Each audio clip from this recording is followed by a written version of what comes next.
and it's time for Curator's Corner. I'm Dolly Boyd, I'm the museum manager, and I'm Ann Schempp, the museum curator.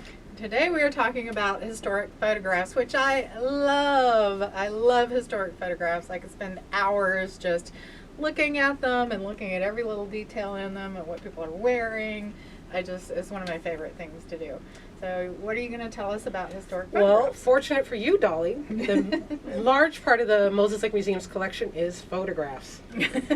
So I'm going to share with you today museum standards for photographs and then how you can take some of these tips and techniques and use them at home for your personal collections.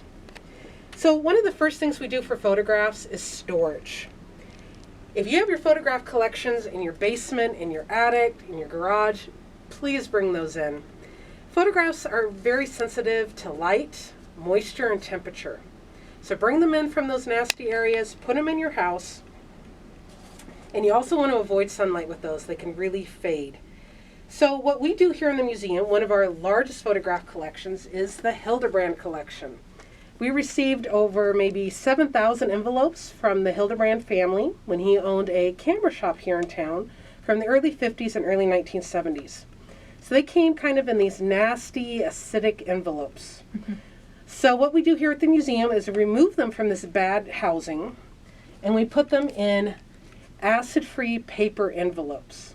We number everything, and then once we put the photograph or the negative in here, it's kind of safeguarded, and it's not touching anybody else anymore. It's just touching itself, and it's in paper.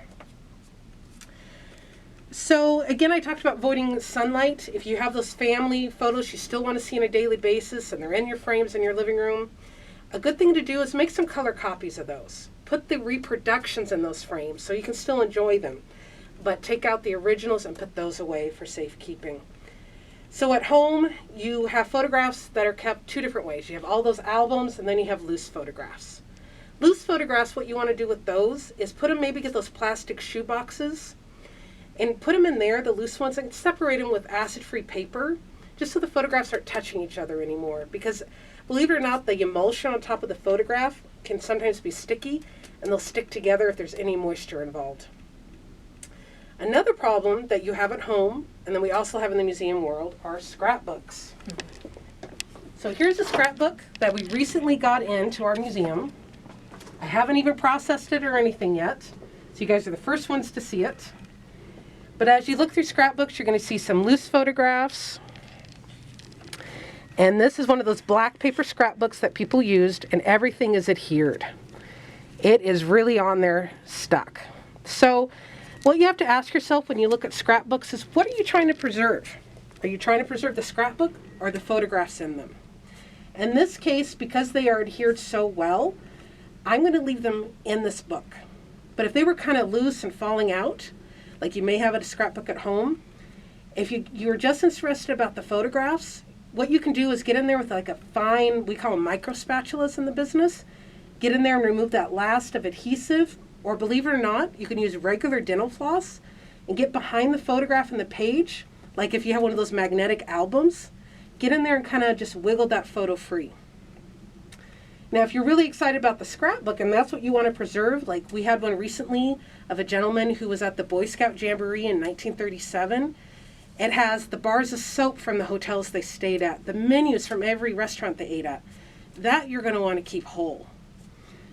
So with that, I photographed every page, and then I put acid-free materials in between those pages so the things on those pages could preserve longer. Another option you could do for a scrapbook like this, if the photos were really loose and falling out, you could photograph each page so you could know how everything was kept in order by the person who assembled the scrapbook. And then what you could do is reproduce that scrapbook. I could, if these photos were loose, I could also make color copies of them all and then remake the scrapbook again so people can understand how the collector wanted all the photos to be done. So those are a couple tips for you on scrapbooks, how to take care of your photographs. Did you have any questions, Dolly? No, I was just going to chime in and say I also love scrapbooks for the weird little ephemera that you can find in them. And also they give you sort of a snapshot of the person's life and what was important to them, what was interesting to them. I saw one time where, you know, they had taken the time to go through photographs and cut around the silhouette of all of their friends. And, you know, it was just fun. Unfortunately, they'd cut the background out of the photographs, but the way that they had arranged everything on the page really showed you, you know, what was going on in their lives at that time and what was important to them. This guy who went to the first Boy Scout Jamboree, that was a monumental thing in his life. A little kid from wherever he was from.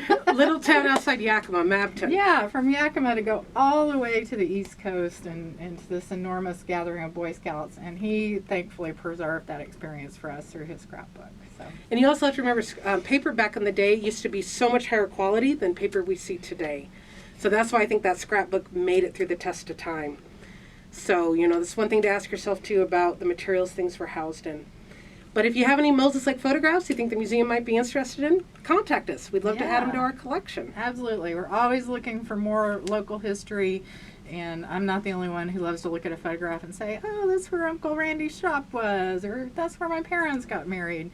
It's one of the best parts about doing history. And then one last thing to leave you with that a lot of people don't think of is document now who's in those photographs. Don't just put on the back Grandma Christmas 1984. Yeah. What's Grandma's name? Yeah. What's Grandma's name? What's the house? Because people move so much. Say, you know, Grandma, you know, Dorothy White at the house on, you know, Bobcat Street, Moses Lake, 1984. Future historians will thank you. But yeah, so if you guys also need any tips or techniques, feel free to contact us at the museum. We're always here to help.